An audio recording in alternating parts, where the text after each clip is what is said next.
Olá pessoal, vamos ao nosso estudo bíblico.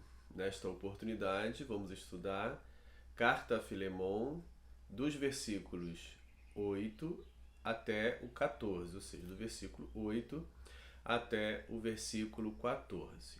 Importante ressaltar aquilo que já foi dito no vídeo anterior, que a temática desta carta ou deste pequeno bilhete é o amor.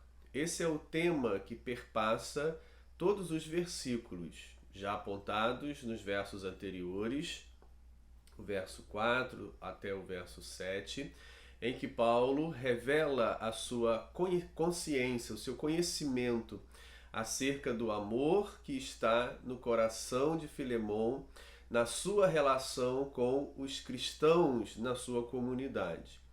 Paulo diz que tem conhecimento deste amor e da fé, fé para com Jesus Cristo e amor para com todos os santos. A expressão santos era utilizada para falar dos cristãos.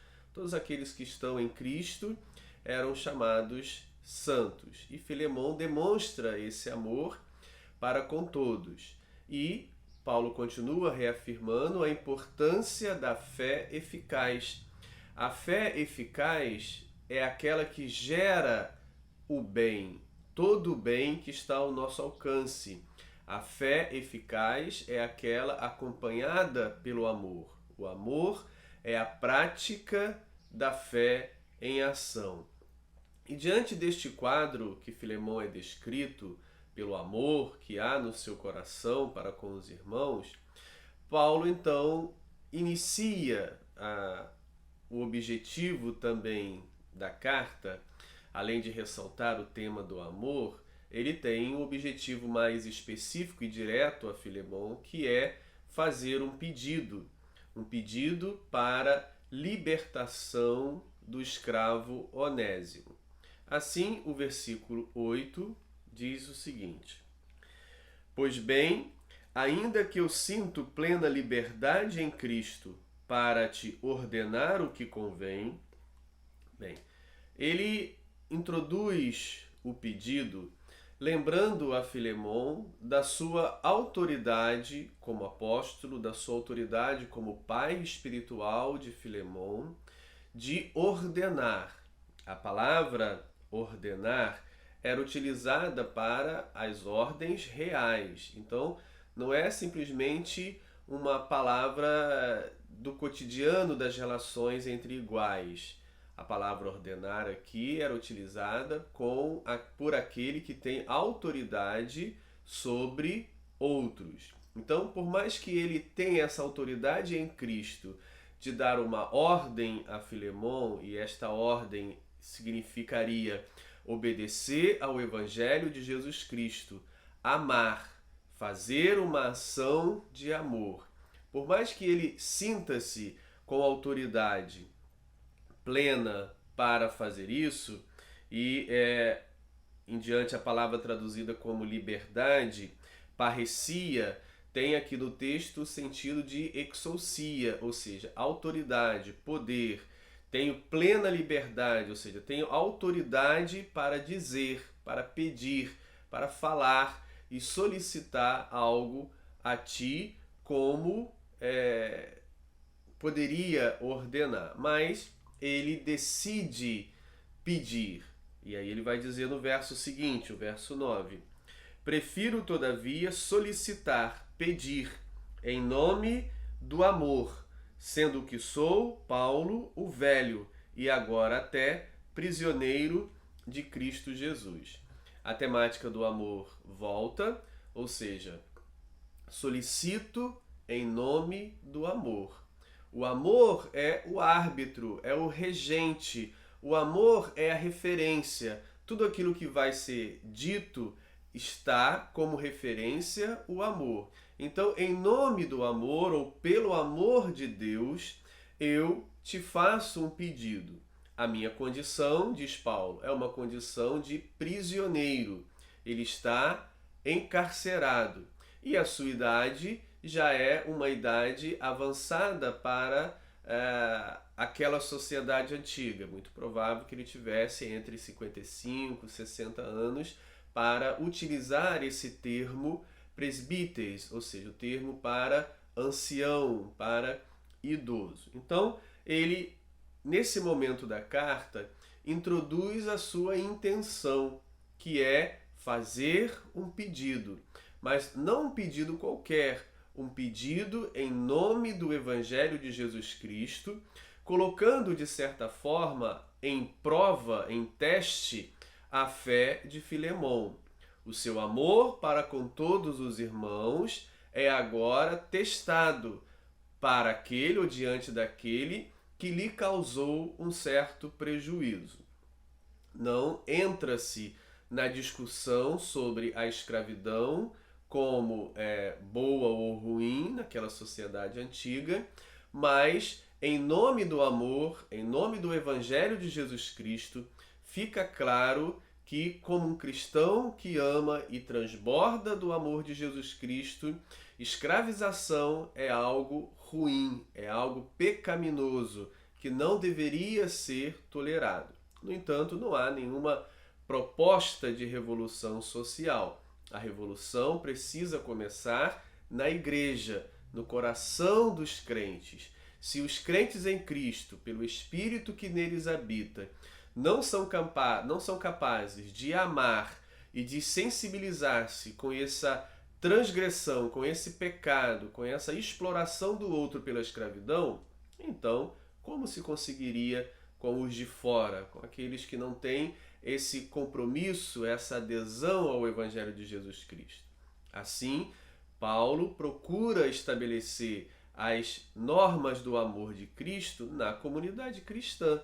É ali que a revolução precisa acontecer. É ali que precisa haver a transformação do comportamento. Certamente, essa transformação vai expandir e atingir o lado de fora da igreja. Mas se não começa na igreja, não tem como exigir os de fora. Assim também hoje. Muitas vezes queremos exigir da sociedade um comportamento que às vezes não encontramos plenamente na igreja.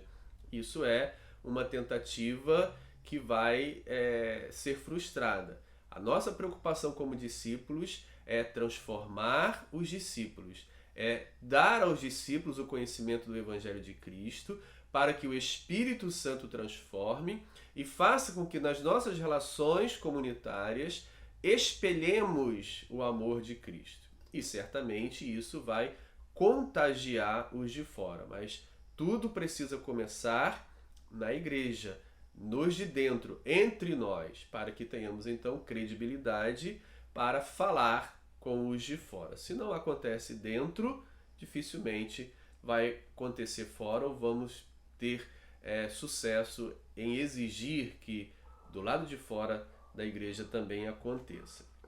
Então é em nome do amor de Deus, do amor de Cristo, que Paulo faz essa petição, colocando então o amor como uma referência para Filemon. O versículo 10 diz: Sim, solicito-te em favor de meu filho, que gerei entre algemas, Onésimo.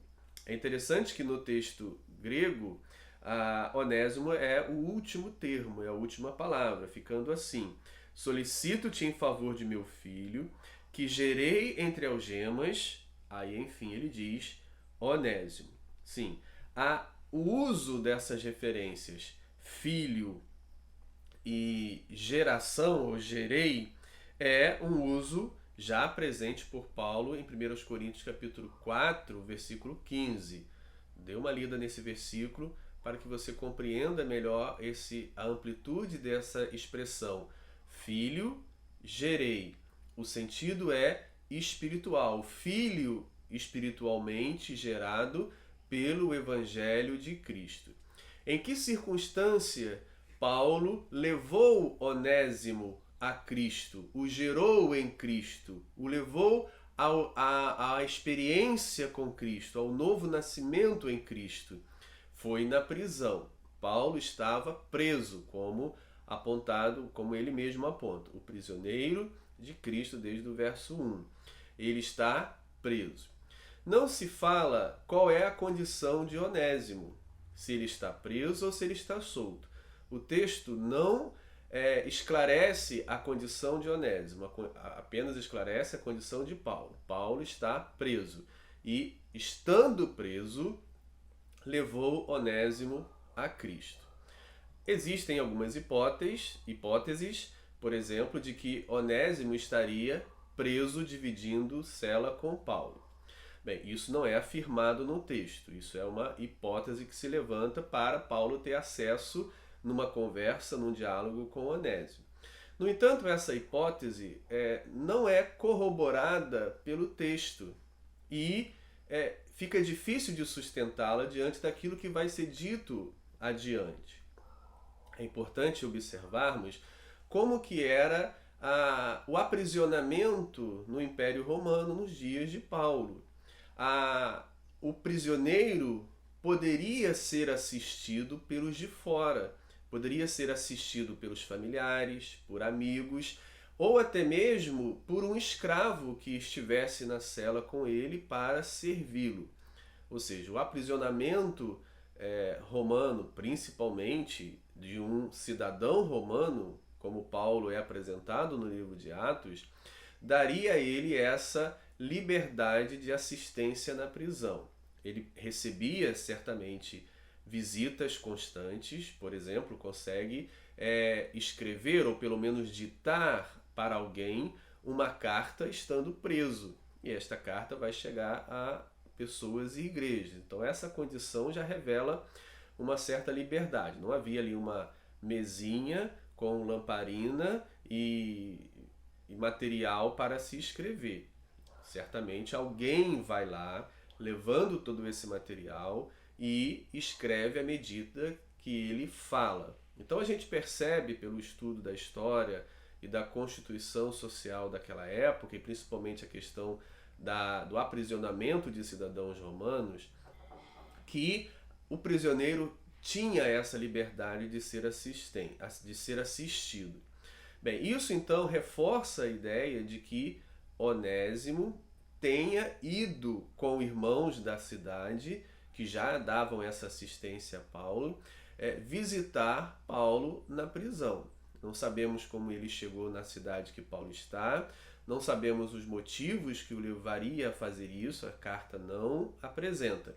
Mas essa hipótese é muito mais provável do que aquela de que ele estivesse sido capturado como um escravo fugitivo e estava dividindo a cela com Paulo. A gente vai observar que o que Paulo vai dizer mais adiante mostra que essa condição de prisioneiro de Onésimo não se conseguiria ser sustentada diante daquilo que Paulo vai dizer, que vamos mencionar à medida que lermos o texto. Mas o fato é, Paulo está preso e, estando preso, consegue esse contato com Onésimo. E por meio desse contato, ele apresenta Cristo, o Evangelho de Cristo, a Onésimo. Não se pode ignorar o fato de que, sendo Onésimo um escravo de Filemon e havendo uma igreja na casa de Filemon, Onésimo então já tinha contato, mesmo que de forma indireta, com a pregação do Evangelho na casa de Filemon.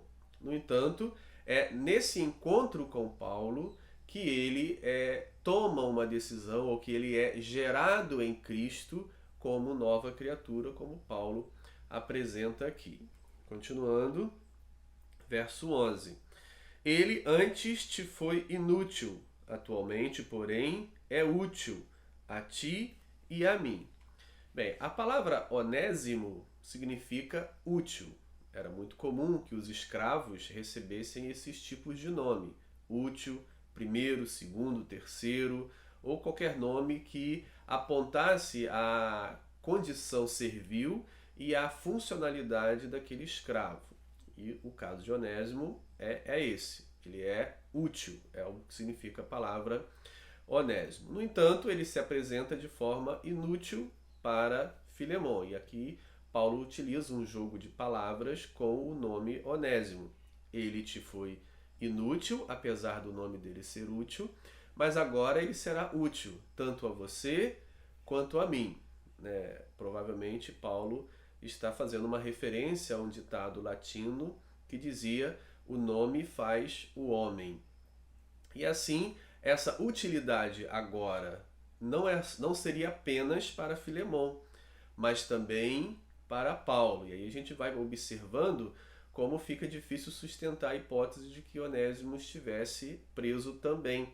Porque estando preso, acorrentado, de que maneira ele seria útil ao outro prisioneiro que estaria no mesmo cárcere e na mesma cela, muito difícil, mas talvez no mesmo cárcere. Como ele poderia servir a esse outro prisioneiro estando também preso, né? Então, continuando. Verso 12. Eu te o envio de volta em pessoa, quero dizer, o meu próprio coração. Outra característica que vemos agora no verso 12, difícil de sustentar o fato de Onésimo estar preso, é que Paulo o envia a Filemon. Bem, se Onésimo está preso, acorrentado no cárcere, que autoridade Paulo, o prisioneiro no mesmo cárcere, tem de enviar um prisioneiro a Filemon? Bem, dificilmente isso seria possível. Acho que isso seria impossível que um prisioneiro tivesse autoridade de enviar outro prisioneiro ao seu senhor em outra cidade. Isso é muito improvável. No entanto, a probabilidade de Onésimo estar solto e que Paulo, tendo evangelizado, diz a ele para voltar a Filemon e ele vai mandar uma carta de recomendação, de pedido, de intercessão por ele, e ele então volta livremente, é muito mais provável que reforce a ideia de que Onésimo está solto. Do contrário, Paulo não teria essa autoridade para enviar um prisioneiro de Roma ao seu senhor, estando Paulo preso nessa condição desvantajosa. Então isso ajuda a construir a ideia de que Onésimo estava solto. Também a ideia de ser útil a você e ser útil a mim também ajuda a entender que Onésimo está livre, porque do contrário, como ele poderia ser útil a Paulo, poderia servir Paulo na prisão. Continuando, ele também diz no verso 12, te o envio de volta em pessoa, quero dizer, o meu próprio coração. Era uma expressão presente naquela cultura para expressar a afinidade de amizade, de relações entre as pessoas. É como se fosse a minha outra metade, ou como se fosse eu mesmo, o meu próprio coração. Essa expressão, eu envio o meu próprio coração, é como se aquela outra pessoa fosse tão amiga, tão próxima, que equivaleria a aquele que envia. Então é uma expressão presente na época para dizer, mostrar essa afinidade muito estreita nas relações entre as duas pessoas. Versículo 13. Eu queria conservá-lo comigo mesmo, para em teu lugar me servir nas algemas que carrego por causa do Evangelho. Mais uma vez, volto a apontar a característica de Onésimo estar solto, pois Paulo tem aqui a opção, né, de escolha entre enviar Onésimo a Filemon ou mantê-lo na prisão para que o sirva enquanto ele está preso. Bem, isso dificilmente seria possível, ou impossível mesmo, acontecer se Onésimo está acorrentado, dividindo cela com Paulo. Ou seja, jamais ele poderia dizer isso ou fazer isso. Paulo jamais poderia fazer isso. Então, ele revela aqui o desejo do seu coração de conservar Onésimo ali, junto a ele, para servi-lo naquela prisão, no lugar de Filemon. Como se ele dissesse, olha, eu estou preso por causa do Evangelho. Evangelho este que chegou até você. Evangelho este que você recebeu. E por causa do meu ministério, você conheceu a Cristo. E como consequência desse ministério de levar Cristo até você, eu estou preso. Então, de uma certa forma, você tem responsabilidade comigo, pois foi por causa de você, entre outros, que eu estou preso. Para levar a salvação a você, é que eu estou preso. Então, você tem, de uma certa forma, uma obrigação de me ajudar, de me socorrer, E como você não pode estar aqui, o seu escravo estaria no seu lugar me servindo. Esse tipo de raciocínio já foi usado por Paulo na carta aos Filipenses, capítulo 2, verso 30, em relação a Epafrodito, que servia Paulo na prisão em nome da igreja filipense. Ou seja, eles, não podendo estar lá servindo, envia alguém para, no lugar deles, servir Paulo na sua condição de prisioneiro. É o mesmo pensamento expresso aqui. Filemon serviria Paulo na prisão por meio de Onésimo. Então é o que ele diz: eu queria conservá-lo comigo mesmo, para que em teu lugar me servir nas algemas que carrego por causa do Evangelho. Não apenas nesse momento da prisão, mas seria um assistente em todo o momento do seu ministério, que levaria em muitos outros momentos à prisão. Versículo 14. Nada, porém, quis fazer sem o teu consentimento, para que a tua bondade não venha a ser como que por obrigação, mas de livre vontade.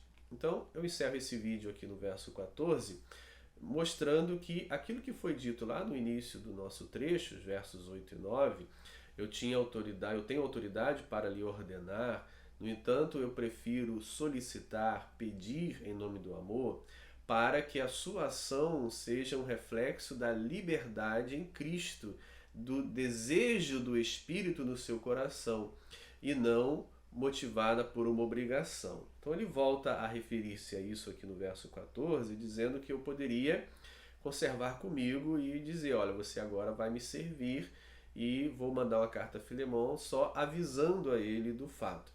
Mas ele prefere fazer diferente, ele prefere pedir e esperar então que Filemon reaja ao seu pedido e decida espontaneamente, ou decida por amor no seu coração, de livre vontade, acatar o pedido do apóstolo. Com isso, Paulo revela algo muito interessante para nós nas nossas comunidades cristãs. O serviço ao Senhor, que é feito por meio do próximo, sempre deve ser feito por espontaneidade e não por obrigação. Aquele que é feito por obrigação não resulta em louvor e adoração a Deus. Por mais que o trabalho seja feito, seja realizado, mas o Senhor não foi adorado, o Senhor não foi glorificado.